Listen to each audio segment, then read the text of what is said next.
All right, Entree Architect community, it's 4 p.m. Eastern, which means it's time for the Entree Architect Context and Clarity live conversation for Thursday, September 29th, 2022. Welcome. Glad you're here. As you get here, say hi. Let us know that you're here. Let us know where here is for you. Where are you joining this conversation from? If we've never met before, my name is Jeff. I'm in Indianapolis. I'm joined by Katharine, who's in Massachusetts. And we come here for this conversation every Thursday afternoon with a special guest. We do this because we're trying to find the clarity around the things that matter most to you, the architect. It doesn't matter if you're the employee of a firm or you own your own firm. Maybe you circle a date on the calendar. You said 2022 is my year and you're on the runway to starting your own thing. Or maybe you have owned your own firm for a year or 6 years or 23 years. You're starting to rethink or reimagine what that firm could or maybe even should be. All of the topics that we cover, one topic every day, they all fall under the broad umbrella of the business of architecture, and they're all the need-to-know topics for the success of entrepreneur architects just like you. So thanks for joining us today. Great to have you here. As I'm looking, it's weird. The comments scroll one way on one side and the other way on the other side. As I scroll in the right direction, I see that Scott Thrift was the first in the room today. He's over on LinkedIn. He says, "Happy Thursday from the city by the bay." Welcome back from San Francisco, Scott. You're the first in the room, which means that you are the winner of today's John Kinney Memorial Crocheted Bathtub Award. Congratulations. Glad you're here. John Jones, welcome back from Connecticut. And Facebook, glad you're here. Urban Collab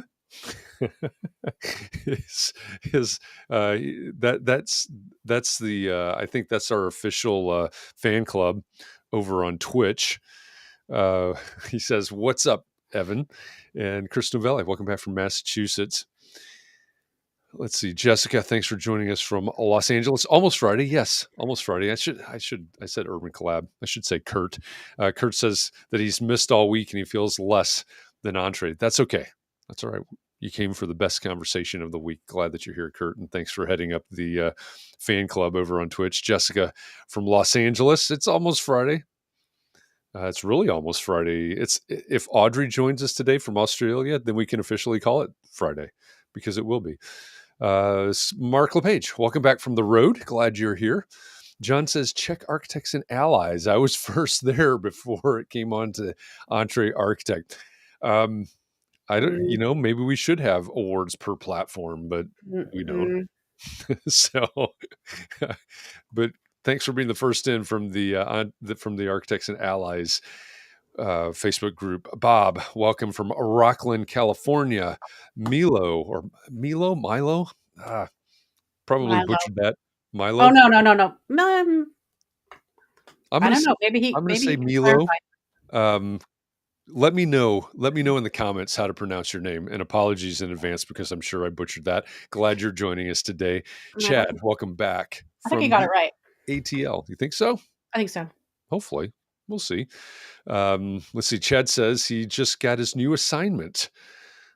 Mecklenburg. Okay. Omar, he says, happy September 29th from Miami. Wow. Okay, Omar. Hope everything's okay down there where you are in Miami, and everybody else, all of our community that's down in South and especially Southwest Florida. Hang in there. Hope everything's okay for you. I know there's a lot of devastation down there. Kurt says, yeah, it's spoiler alert. It's Kurt. Spoiler alert, Kurt. That's his new name. I won't be able to say it, but it doesn't really roll off the tongue. It does not. If you are commenting away, if you're over on Facebook in a Facebook group commenting away and you're going, hey, my comments are not showing up on the screen right now, it's because you're in a private Facebook group, and Facebook has these privacy policies that say that your name, your likeness, your comment cannot leave that private Facebook group unless you give Facebook permission to talk to Restream, which is this platform that we use here. So in order to solve that problem, there is a URL now at the bottom left-hand corner of your screen. Open up a new tab, and in the browser window, type chat.restream.io/FB, like Facebook. And a couple of clicks later, you can give Facebook permission to let your comments out, and we'll see them up on the screen just like we do Chad's. Jing is joining us, Jing Johnson from Houston, Texas. She says, happy Thursday. Facebook comment is not working for me, so I switch here. Well, I should have read your comment before I gave those instructions because it would have been a great segue. But Jing, I'm glad you found us on LinkedIn. You can use whichever platform you want. If you're not familiar, right now we're streaming to the Entree Architect YouTube or the Entree Architect Facebook group, the Architects and Allies Facebook group, the Entree Architect YouTube channel, Twitch stream, and then my LinkedIn profile and my Twitter feed. And I think I covered them all, but we're all over. We're trying to break the internet. That's what we're trying to do here today, streaming out to all the places. And we're glad that you're here with us. Like I said, we do this every Thursday. We've got a great guest lined up. It's actually one of the very few return guests that we've had for Context and Clarity Live. So this is going to be a good conversation today. This person, our guest today, they're enjoying the lunch that we provided in the green room right now. They will not be unfamiliar to you. And I think they're just the right person for where we are at this point in 2022 and this part of the year, this part of the Context and Clarity Live year. So, Katharine, before we go on, what have I forgotten? What do we need to talk about? I thought you were going to remember that you forgot to say hi to me. Then you did, almost just in time. I said Katharine from Massachusetts, but I did not say hi. I did not say hi. You didn't say hi. Yeah, it's okay. You said hi earlier.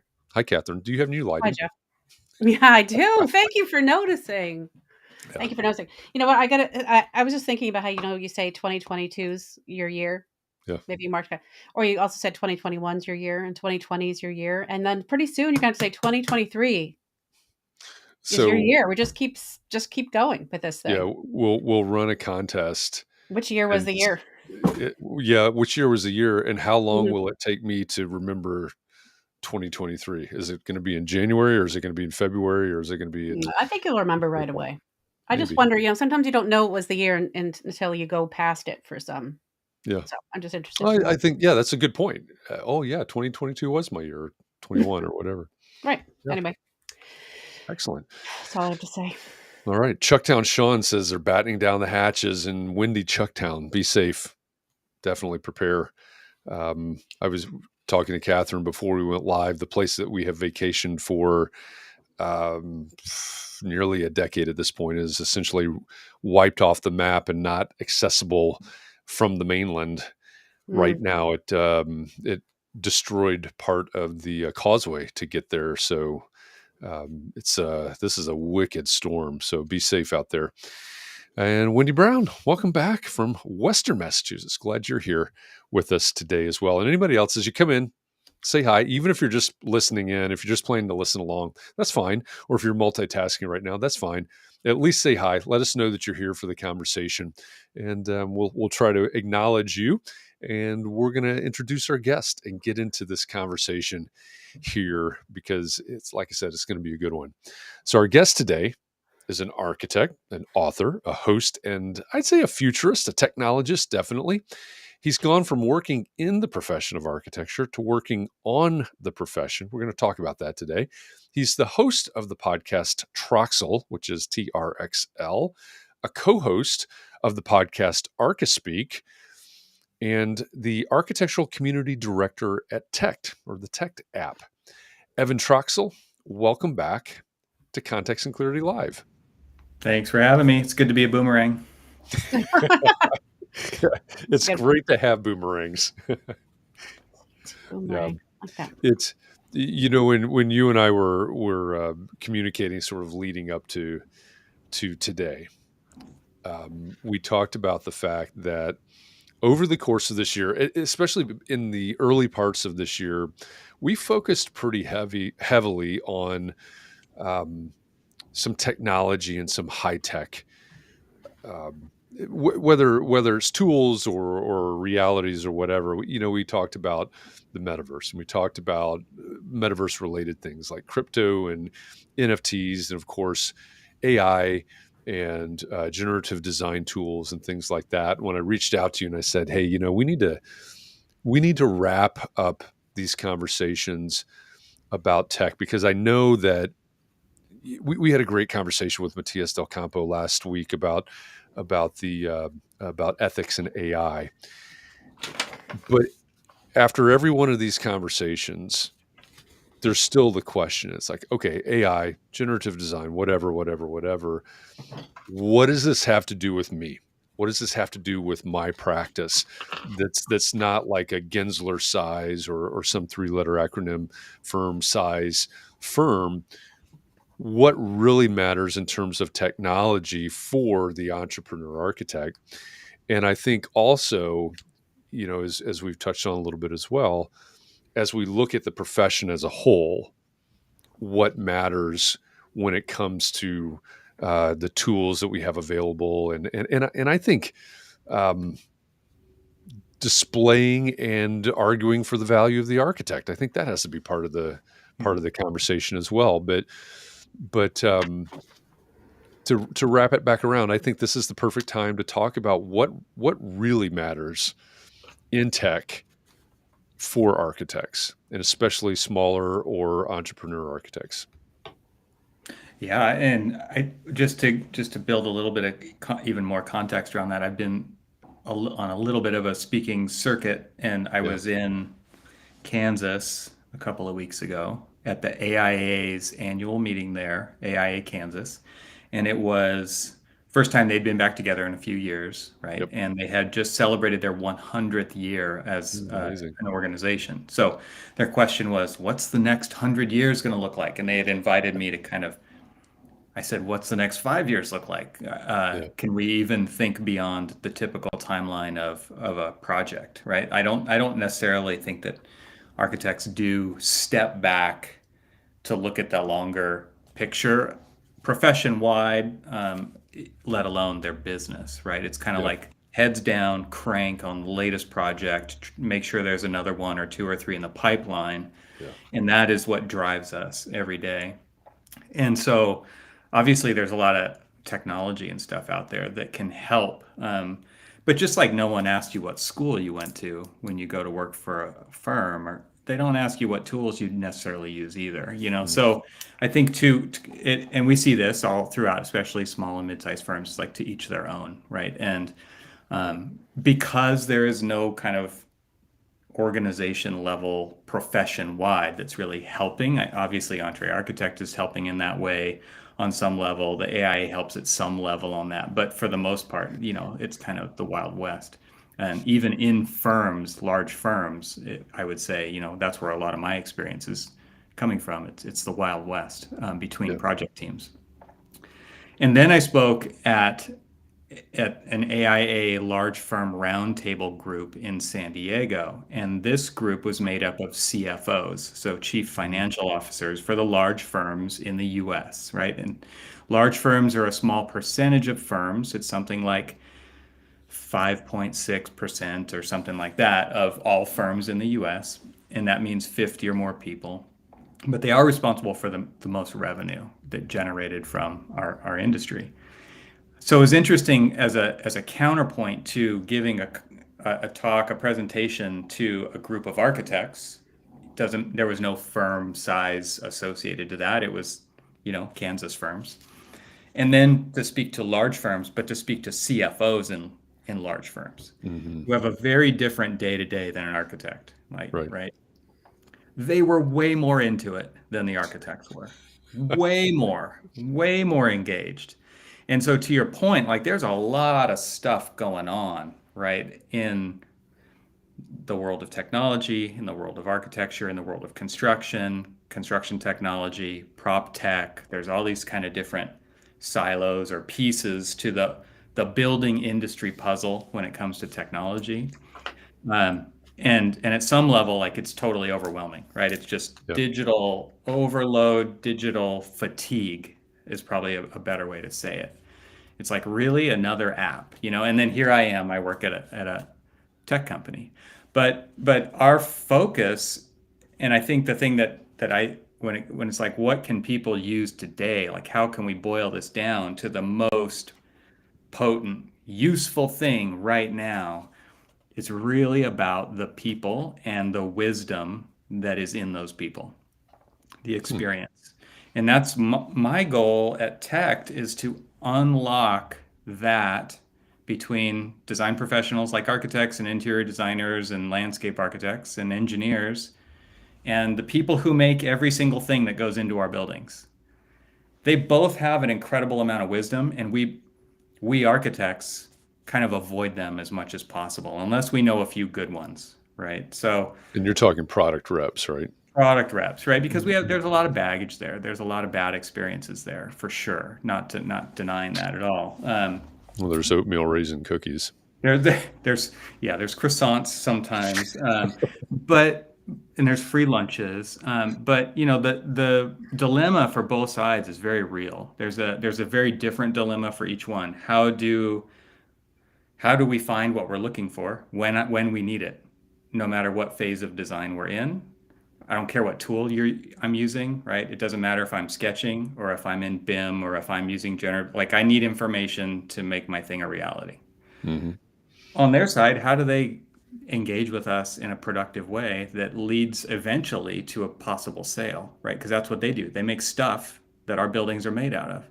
So that's really where I'm kind of settling in. And I'm sure I'm off topic from your original question at this point, but to me, if we boil it down, like, there is tech. Tech is not the reason why we do what we do. It's not why we're architects. It's not why we do architecture. It's a tool to get the job done. It's a means to the end. But the way in which we do it is also broken in that we are trained in school and through licensure to go it alone. So if you're a small firm, you definitely feel that, right? You still do that for the most part. Groups like these help ease the friction. But in large firms, even there, like, we're still kind of going about it alone, trying to find this information that we need, often finding dead ends, weird tangents, and it's like I say, you end up shopping for shoes a lot of the times when you're just out there looking for information. So I don't know, maybe that's a good place to kick it back to you and just see what your thoughts and feelings are for both of you, and see where we go from here. One thing I'm curious about, and I want to dig a little bit deeper into TECT here in just a minute, but going back to the two presentations that you were talking about, you said that the CFOs were a lot more into it than the architects were or are. Why do you think that is? So I think it's simple. They are working more on the business than in the business, right? They're not project based. Of course, they're working on projects, but they're more overhead, right? So they're touching lots of projects. They hear a lot of pain points from different groups about tracking time and budgets and project management and all of these things. And so they're looking for better ways for the architects, who are the engine for their machine, to do things. But the architects can't get out of their own way to do that. So they're looking at it as an opportunity to go back to the architects. I mean, look what I just learned. Do you know about this stuff? And I think a lot of times the architects are going to probably know some of the things, at least, that I brought up, but there's not time to take it all in, right? This isn't the Matrix. You can't just plug me in and all of a sudden I know AI or I know Kung Fu, right? It just doesn't work like that. So I think that they're looking at it like, I could help add value back to the business by bringing these things to light within the company, and then also help break down the barriers between these very different departments, right? Design and architecture and financial stuff and contracts and business operations. And these are people who sit at the leadership tables in very serious strategy meetings, right? As CFOs. So for them to kind of take an interest in what is going on architecturally is awesome, right? And then architects, back to the Kansas one, I think it's just like, this is kind of scary. This is kind of overwhelming. Oh, I already do some of that. I can't do it all, which I totally get. And so I think that's kind of where I see a bit of a difference in the reaction or the response to the content that I was presenting. That's interesting, because last week, I think we wrapped up last week in our daily context and clarity conversations with the question. We talked, like I said earlier, we talked to Matthias Del Campo last week about AI. And so we talked about different ways that tech is used in the profession. And I think it was Friday where the question was, should tech be for form or for function? And what you were just talking about really speaks to me in terms of those questions, because that's one of the things I wonder about.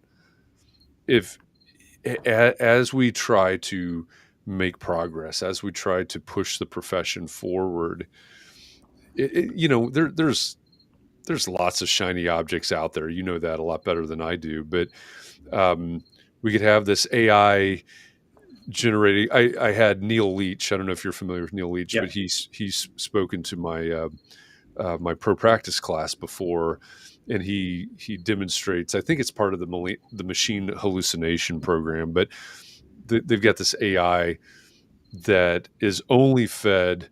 It's visual data from Zaha Hadid projects, Right. And so then it goes through this generation of different designs, and you look at every single one of those designs and you go, yeah, that's Zaha, that's Zaha, that's Zaha, and none of them are Zaha. It's all coming out of this AI. The language of Zaha. Yeah, exactly. Yeah, that's a great way to put it. So there, there's those really flashy, shiny things. Go, oh my gosh, I could put some data in here somehow. This thing could design something for me.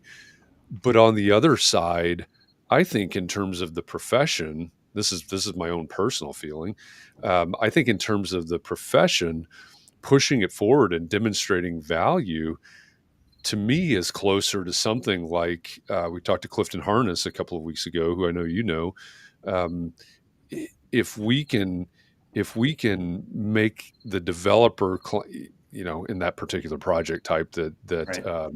TestFit is focused on, if we can make the life and business of the developer better, easier, whatever, that's demonstrating a value. I think that pushes the profession forward a lot more than dreaming in AI or however they have more poetic ways of talking about it. But so what is it? Should it is probably both, but what's going to be in the next 5 years, as you said, what's going to be more beneficial to the profession? Tech for form or tech for function? Okay, yeah. So yeah, it's both, of course, Jeff. It's always more.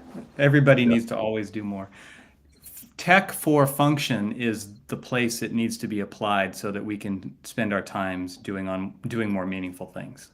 Yeah. And so when it comes to form, when it comes to inspiration, which I think that's where people are kind of freaking out over what's going on with the AI stable diffusion kind of stuff, is because it can visualize something with text as input in a way better way than I could do without it, right? Way better than I could do myself, because I'm not trained to do that kind of stuff, right? I can definitely sketch on some trace, I can convey ideas, I can talk people through things, but if somebody wants an image that evokes a mood in a place, like AI kicks my butt, right? So that's more form. And then there's stuff like Clifton is doing with TestFit, which is way more function, right? It's tied to numbers. It's got some code, like building code stuff tied into it as well. You can visualize in a plan, but it speaks a developer's language, which is money, right? Feasibility on a site.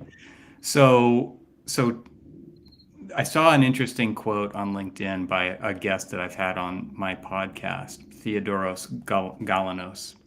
And he said, automation is not the future of architecture. AI is, right? And what he means by that is like, well, yeah, of course, keep automating the mundane. That is totally, so to your question, that's what tech should be focused on, I believe. Like I shouldn't be spending my time drafting. My value is not to compete against somebody in drafting. That's not where my value as an architect lies. But the idea of what AI can augment a skilled person to bring more to the table faster, that is extremely inspirational. You look at those images that Neil Leach has come up with, it's like awe-inspiring. Of course, it's just 2D. Of course, but it speaks 1,000 words, and it is basically text prompt engineering. If an architect got good at that, you would blow away somebody who is not an architect who can do that, right? So I think while it is democratizing access to creation tools for anyone, it doesn't care who you are. If you're an architect who is willing to learn how to use that stuff, you can just get so much better, so much faster in the eyes of people who want to look at stuff, because that's the language they speak, right? So a developer speaks functional, they speak pro forma, they speak feasibility, they speak dollars. Potential client for residents is like, what's it going to look like? How am I going to live? What's it going to feel like, right? Like those are the language that they speak, and that's the media that they interact with. So that's a better communication tool depending on who you're talking to. Yeah, yeah. And of course, the architect has to speak a lot of languages. You know, you've got to pull all of these things in. You've got to coordinate all of these things in, which I think is maybe a good way to bring this back to talking about what TECT is, or what the TECT app is. And you talked about it a little bit a few minutes ago, but what is it that you're actually doing? What's the goal? What's the purpose? Yeah. And then why are you doing it?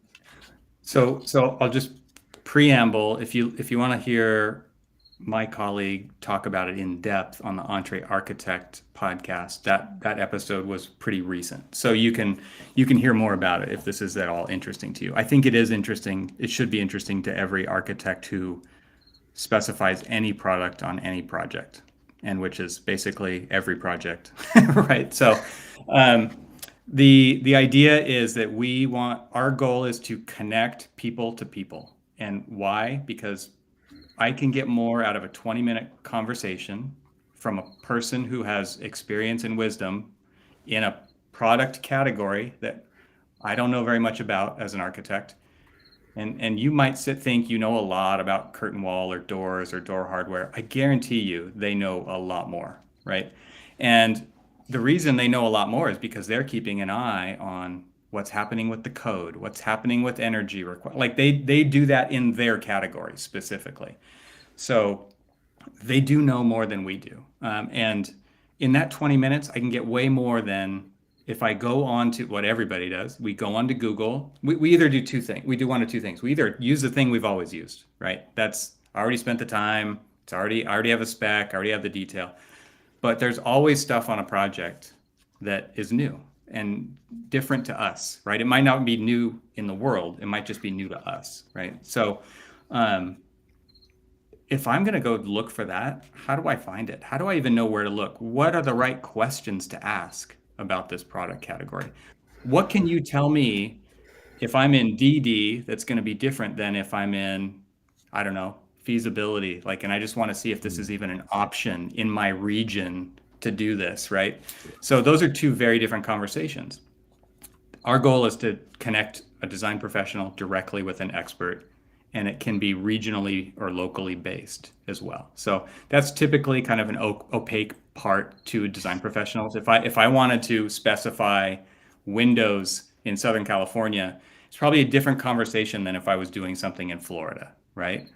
Regions matter for some products most of the time. And even then, if it's the same product, there are differences in manufacturing, there's differences in logistics, sometimes there's differences in the materials they're made out of, depending on where it's made.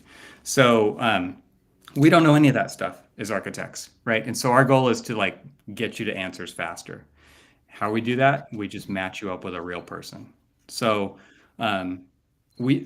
that's why we think this is so powerful, is because we can do this right now. There are people who need information, architects, landscape architects, they need information now, today, on their projects. There are building product experts right now. They're already there. Our goal is to kind of mediate the connection and make sure that everyone, the product reps are playing by the right rules, which are, don't sell to me. I'm not buying your stuff, okay? Mm-hmm. Don't put me on your email list. I don't want to fill out a form and give you my information. Don't cold call me because the timing's never right. Like I need what I need when I need it, and there's 300 products on this project, not one, not just you. So those are kind of the basic ground rules that we set up. We actually even built an academy to help product reps understand what architects need in a much more thorough and better way than they've had access to before, because we're architects. We know what we need. We've talked to thousands of architects. We know what they've asked for. We built that into an academy to train them how to do that. So is it a tech solution? It is in the way that we connect people, but it's really about connecting experts to experts and getting the information at a higher level than just information. Like you don't go onto tech to look for a detail or a cut sheet, or you go on there to find a person to get you whatever you need, because chances are if you're finding it on their website, it's already out of date anyway. Yeah. Yeah, this is true. As you were talking, you mentioned Bob was on the EntreArchitect podcast, and by the way, Bob, at least early on, was in the comments here. So, hi, Bob. He's just checking on me. That's all. Yeah, he's making sure. It was episode 469. So, the EntreArchitect podcast is anywhere you consume podcasts. Episode 469. Bob Habian, hopefully I pronounced that right. Yeah. The title is A People Platform Promoting Positive Change for the Profession. It's a whole lot of alliteration there. It is enunciated. Yeah, alliterated. Did you do that on purpose? Probably. Yeah. Tongue twister. There's Bob. I like tongue twisters.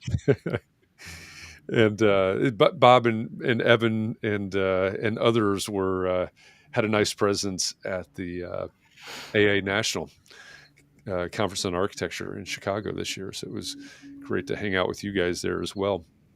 Sorry, go ahead. I'm just wondering if this is something that's already available, because I thought it wasn't available yet. Yeah. So what we're doing, this is a typical technology chicken and egg problem. This is a platform that is free for architects, anybody on the design side, because we shouldn't have to pay for access to this information, whatever it is.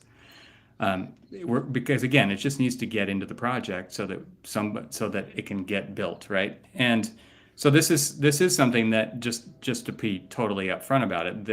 There's Bob's eyeballs. The building product manufacturers are the ones who pay to be on this platform and make it possible. But in order to get them to show up, we need to show that architects actually want this to be better, that we are sick and tired of the way that it is, that we are tired of putting up with this kind of status quo, broken system of trying to find information in a world with more and more noise, right? So my ask at this point, Katharine, is to get people to show support by going to TECT.com/join and just adding their name. That's all it is a vote, basically. Your information goes nowhere except to me, just so I know that people actually are interested in making a better way. Because the alternative is to either keep going like we're going, which is difficult and painful, and it lacks that injection of wisdom early on in projects when it makes the biggest impact. Or you're going to go to a website and just get some information. And a lot of times, again, that's out of date. It's not contextual to the region. It doesn't have enough of the assembly information a lot of times. So the idea here is we're making the case to manufacturers to get on board. And we're doing this as a profession. So that's my ask at this point. Our goal, our date for launch is at the AIA conference in San Francisco in June of 23. So until that point, we are signing up manufacturers. We actually have a bunch of manufacturers who are signing up, who are early adopters, and they don't care how many architects are interested in this yet. They know they need to change. Our other strategy, there's multiple strategies. We want to show the ones who are a little harder to convince that there is a mass of architects who want this to be better. What was that URL again, Evan? You got it. It's right there. I put it on the screen. TECT.com/. I'm way ahead of you there. Yeah, I'm busy looking it up, and you've already got it on the screen. Excellent. Yeah. So yeah, it's just a thing that works on your computer. It works on your phone. One of the beauties of this that building product reps don't get this. So this is just between us architects here, right? Which is like, I'll start off to say it this way. AIA has done research for the last 6 years that says 2 out of 3 architects walk away from a manufacturer's website that asks for their information to get something. Yeah. Some manufacturers get that, most don't. So we give architects the ability to talk to manufacturers in stealth mode. So kick the tires. A lot of projects, maybe not in the single family residence realm, but maybe it depends on who your client is, right? Don't want you talking about their project to somebody else. They don't want anyone to know they're doing it and they're under NDA or whatever. We give you the ability to talk about a project with an expert without them knowing who you are. They're uneasy about that, but what they don't realize is that's what architects actually want, because I don't even know if this is the right direction. I definitely don't want to be on your mailing list if I don't even know this is the right direction, right? So we give you the ability to start in what we call stealth mode. And at any point on your terms, you get to flip the switch and be public with them about who you actually are.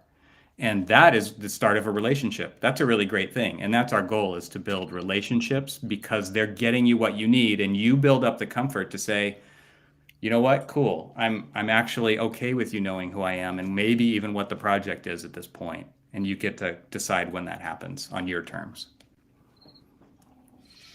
Okay. That's an interesting, sort of combination of dynamics. I hadn't thought about that. And I've not thought about this in terms of like a professional practice class where we talk about ethics. But when someone's trying to sell you a product, right? When a product rep is saying, hey, yada, yada, yada, and your main goal needs to be, wrapped around some fiduciary responsibility, sustainability, service, and everything to your client. Yes. I had not made that connection before, really, that you're at odds. Mm-hmm. If it's about selling, X number of board feet of hardy plank, or do they call it that if it's fiber cement? I don't know, but it's true, because I think a lot of times, I'm going to look in as a rep, I might look and see what your domain name is from your email address to know how big the firm is that you're coming from. Like if it says SOM, that's different than my tiny little architecture firm. And so who am I going to target as a lead? The big one, right? Yeah. And so it actually levels the playing field for design professionals to get the help that they need, no matter who they are. That's a good fantastic point. It does the same thing for building product reps, though, on our platform. We all have like the usual suspects when it comes to Windows and CMU and like Hardy, like you just mentioned, right? Like there's these big players, but what about all the ones who are millions of dollars in on their business and can't connect with architects? Mm-hmm. We don't allow them to pay for placement. There's no way to rank them over you if you provide, as the supplier, the product in a certain area. Like this is also awesome for architects, because I'm going to find stuff that I had no idea existed, because this is just for the building industry, right? It's not Google, right? So if you type in CMU block on Google, you're going to get like a billion search results, right? If you type it into this, you're going to get like 3 of whom are in your area, that kind of a thing. So it just gets you so quickly to what you need as quickly as possible. This really speaks back to what we were talking about this morning on Clubhouse. And if you're new around here to Context and Clarity, every morning at 9 a.m. Eastern, we start these conversations on the Clubhouse app, and then we have what we call Context and Clarity conversation in the afternoon. Most days it's inside the Entree Architect community or every day it's inside the Entree Architect community Facebook group. But on these days, on Context and Clarity Live days, we simulcast out to all those places I mentioned before. But this morning on Clubhouse, somebody brought up, it was actually, I'm going to mention her, I'm going to call her out, even though I haven't seen her pop up in the conversation yet. But Amy Baker, who's in Michigan, she specializes in spec writing. She was talking about spec writing software, mm-hmm. and the fact that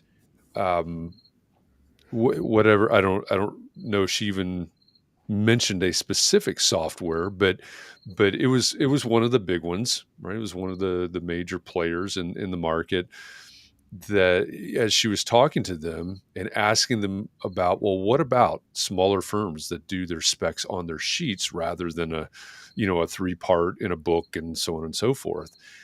And the fact that that particular company, I guess, didn't even realize that was a thing. In my initial reaction to that, it was very selfish, because the way that I teach pro practice at the MARC level is basically like a startup incubator, and they pitch their idea to Shark Tank at the end. And so we focus on, what's the problem that we're solving? Who wants to have this problem solved? Who's willing to pay to have that problem solved? What do we know about that problem? All the iterations to build this along the way to build this business plan that can then be pitched. Yeah. And my initial response was, well, they wouldn't pass my class because they didn't realize that this was out there. But Amy pointed out, hey, they made a great product for a certain type of client, a certain type of customer might be what they call them instead of clients. And then when she brought this up, they very quickly iterated and came up with a solution to the other. And so then, well, okay, I've got to take that back. I might actually give them an A now, because they've done the research and they've responded. And to me, I think that's part of what you're talking about here too. Is there are a lot of people out there serving the AEC world, serving architects, that don't know the entire landscape. They don't understand the whole ecosystem exactly like what you're talking about. Hey, I'm gonna do a lunch and learn. I'm gonna bring the box lunches. I'm gonna make sure that half of them have chocolate chip cookies and half of them have the most evil cookie on the planet in them, and then we're just gonna sell you this product, whether it's something that you really need or it's the best product or not. Is that the future of going back to working on the profession? Is that what we need to push for in terms of the future, where we do a better job, architects do a better job of educating those that are providing for us? That's exactly what our tact here, which is like, there is a communication gap. There is an understanding gap about what each side needs. We need to learn more about what manufacturers can do, will do, won't do, all of that. They need to know the same about us, right? And so we took it on ourselves to educate the manufacturing side of what architects actually need on behalf of the profession, because they're not changing the way they're doing things. It's obvious, and because of that, the gap is getting bigger, right? Mostly, it seems like product manufacturers are in this. I'm not speaking for all of them, but a lot of them focus on the end of the timeline for architectural timeline, right? Like substitutions, selling directly to contractors and subcontractors, right? Because that's where the widgets get sold. So it makes a lot of sense. But they don't realize, a lot of them don't realize, again, there are a lot of asterisks in these statements, but it's like, by getting to the table early, if you're invited to the table early to provide your expertise, then, man, those decisions, they make such a bigger impact all the way through to the end that you would never have to even go to the end to try to get your product put in then. It's like, the earlier you are, the way higher the chances that it's actually going to happen. So how did we do that? We're going to teach them what architects actually need, right? We're going to tell them what we want out of the process. Do we need to do that a lot more? Do we need to do that with our software vendors, like the spec example that you just said? Yeah, we do, all the time, right? Are they always going to listen? No, but I wrote this down. I have a regular paper notebook here too, and because I'm still have some old school architect in me, right? And context and clarity. My question for this audience right here is, like, in this realm, what do you really want? We've talked to thousands of architects. I want to know what this audience wants in a system like this, because I want to hear it and I want to build it for you. Like that is exactly where we want to go. And that feedback gets to the manufacturers, because I think a lot of architects don't speak candidly to manufacturers. They're not like straight up to their face, like, look, you're screwing up here. I mean, some architects are, right? But we're not super candid with them. I can be totally candid with them because I'm not the architect that they're trying to get in touch with. And so by allowing me to spread that message to them on your behalf is huge for our profession, right? Because it actually does start to change their behavior. I love that idea. And this is a great opportunity. The context and clarity is built on a conversation and engagement format here. So if you actually have some suggestion, some desire from product manufacturers, et cetera, like what Evan is talking about, feel free to drop it into the comments on any of the platforms that we're streaming to right now.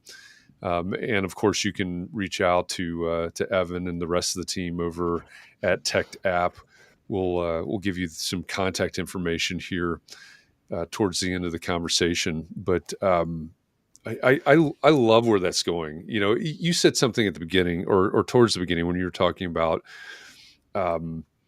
large firms and being 5% of architects, but the majority of the revenue.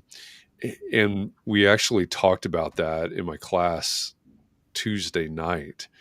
There's this strange dynamic where the vast majority of architects are small firms, if we can boil it down that way, but not the majority of the revenue, which is the flip side of what you said earlier. But man, the opportunities here. I keep waiting for the day when someone's going to say, hey, we want to build an X for, residential architects or, whatever. I think there's a lot of room for that type of development. Yeah. And this is for it doesn't matter who you are. It doesn't matter what size firm you're in. Like everybody can outsource their time because we charge money for time as architects. It doesn't pretty much is the standard way about it, right? If you can have more time because they're doing the work for you, which they're happy to do, like they will do it, right? We set the ground rules, we set the expectations about how they provide service to you. And then, okay, I can outsource that to them. They can do that while I'm doing more important things, while I'm finding the next client, while I'm doing my design, whatever it is. So we feel like that's probably the biggest game changer. Doesn't matter what size firm you're in. Do you want more time to do the stuff that you love to do? This is a way to do it. Yep, that's a great point. So, Evan, I'm sure you're going to do something like this, but for someone like me, who I just do very particular type of projects, and so a lot of the, in those sorts of databases, a lot of the materials aren't relevant to me. So since it's going to be something like, I guess, on the computer where I could probably like do search type things, could I check off like I'm a residential architect in Massachusetts, and then I'd only see relevant materials? Yeah, so that definitely is on the roadmap to be able to kind of break it down by project type for sure, and or even type of market or architect or whatever you want to look for, set as a filter for like what actually shows up. In the beginning, we're trying to just have broad coverage because what architects, AIA actually commissioned a research study on the TECT platform, and they showed it to architects and they said, we love everything about this. I want to do this, but if I show up the first day and I don't have enough results for what I'm looking for, I probably won't come back. So we're in that category right now of building the base of early adopter product manufacturers who want to be the first ones on the platform. And my guess is every architect who's listening to this today has 1, 2, 3, probably less than 5 product experts that they go to all the time. It doesn't matter what phase of the project, if it's a window and door expert, whatever it is, right?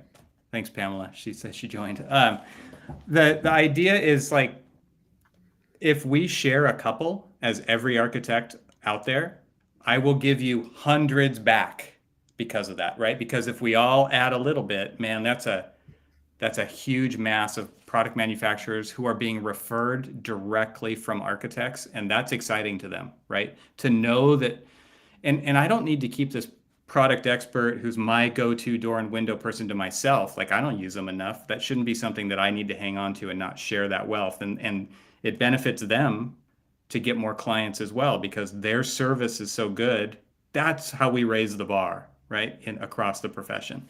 So I also, if you join in, I'll send you an email. This gives you the opportunity to share a couple of reps with me so that I can go directly to them and say, look, Pamela recommended you that we need to talk. Here's why. And then I get to have those conversations on architects' behalf. And it's a powerful statement to be able to do that. Because there are reps who already get it. They know the right way to do this. They are so helpful. They're not pushy. They're not trying to sell their stuff. Those are the ones we want on the platform in the beginning because we want to set the bar for what all of the reps should actually be like. Omar has a couple of comments that I think are pretty good. He says, anyone that looks at the plans from GCs to subs can use a well-organized database of materials. I think that brings up a good question and I'm going to say just, but I don't mean to demean TECT in any way. Is TECT just going to be the conduit between the architect and the manufacturer, or are there going to be other branches to this tree as well? I think that there's tons of potential, but that is where we're starting. So we have to prove the model. We're architects, so we're being a little selfish here, right? Like, this is where we're coming from. This is what we need. This is the tool we wish we had. And Bob has a ton of experience on the manufacturer side. He's worked for decades on product manufacturing, and he's a licensed architect as well. So that's kind of the sweet spot for us. But the owners, students, contractors, consultants, you could see where this can go because there's expertise and there's a thirst for knowledge from all of those. And so our goal is to be the people of the building industry. Like, this is where people come first. And so we want to build that network as strong as possible because we are all, fighting towards the same goal. I hesitate to say we're all on the same team because we're not always, but that would be awesome if we were. But we are going towards this one goal at the end to deliver this project. And there's a huge need to connect people throughout that whole process. So we're starting here. We're starting with design professionals, not just architects, and the building product manufacturers, but we see it being applicable to lots of other areas inside the building industry and even outside. I think so. We talked with, like I said, we talked with Clifton Harness a few weeks ago, and unashamedly says, this is our niche, right? The multifamily projects, and I think that's so important. It doesn't negate the possibility of growth, but we need to have a focus to get this started. I realize we have just flown to the top of the hour here, so we've got to let Evan get back to his work today. But I would be remiss if I didn't mention that you will be one of the speakers at the EntreArchitect Community Annual Meeting that's coming up in just over a month, November 1st through 3rd in Austin, Texas. What are you going to be talking about in Austin? Yeah, so I will be talking about, I forget the name of I think my title was The Two Things That Architects Hate. Another way to say it is disruptive technologies in architecture and you. Another way to say it is emerging technology in architecture. So I'm going to be showing a lot of the stuff that I think makes architects really uncomfortable, but there is a lot of opportunity there as well. And so I do plan on bringing it back to the people part of the equation and why that's so important and why that matters, because it's how we can start to address this stuff today. So I'm excited to have that conversation and to show off the deep dive that I've been doing for the last decade plus on the technology side of architecture, kind of watching what's happening. You guys have been having those conversations here as well. And that's what my Troxel podcast is all about. So excited to bring that as a, bring that stuff to the surface and then start to talk about how we can actually apply it starting now. Yeah, I love it. And I'm glad you brought up the Troxel podcast, because if you are watching this right now, or maybe in the future, you're watching a replay of this, if this at all wets your whistle, if you are interested in technology in the AEC world, go to wherever it is that you consume podcasts and find the Troxel podcast, TRXL. I am always fascinated by your guests when I have the opportunity to listen to your episodes. Usually revolves around research for one of our upcoming guests, but you have great conversation with great guests. And so if you're into technology in this space, the Troxel podcast is something you're definitely going to be interested in. So again, go to wherever you consume podcasts and look for TRXL and the ArchiSpeak podcast. That's still trucking along. How many years have you and Cormac been doing 10 years. ArchiSpeak now? 10 years. Yeah, 10 years. Amazing. Wow.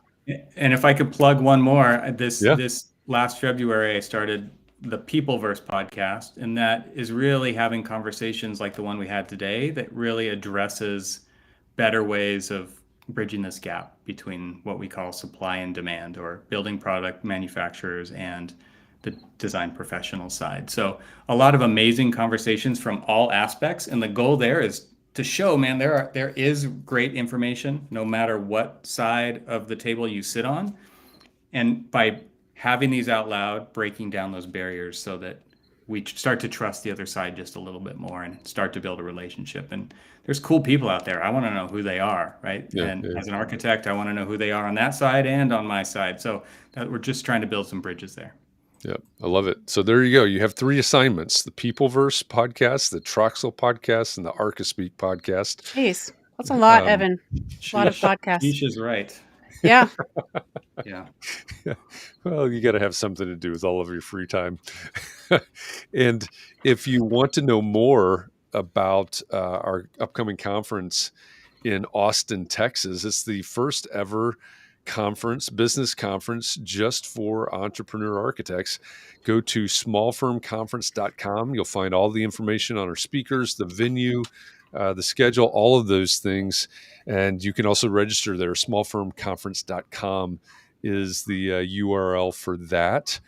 And speaking of that, and speaking of Evan being a speaker, our guest on Context and Clarity Live next week is another speaker for the Entree Architect Community Annual Meeting. Joyce Martyr will join us to talk about the connection between your mindset and your financial health, the financials of your business. So don't miss Context and Clarity Live next week as Dr. Joyce Martyr takes over the seat that Evan is sitting in right now. So where'd you get that ticker, Jeff? I don't see that as an option. It's the magic ticker. You hit it. Your hidden ticker. It's at the bottom of the screen. I know, but it's nowhere over here. I'm saying it is. Well, under captions. We can argue about that later. The bottom choice.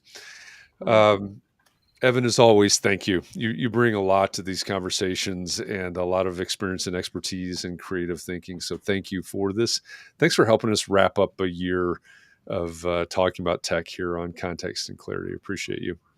Thank you so much for having me. It's great to come back, and I hope that everybody does join and show these people that we mean business. We want things to be better at tech.com/join.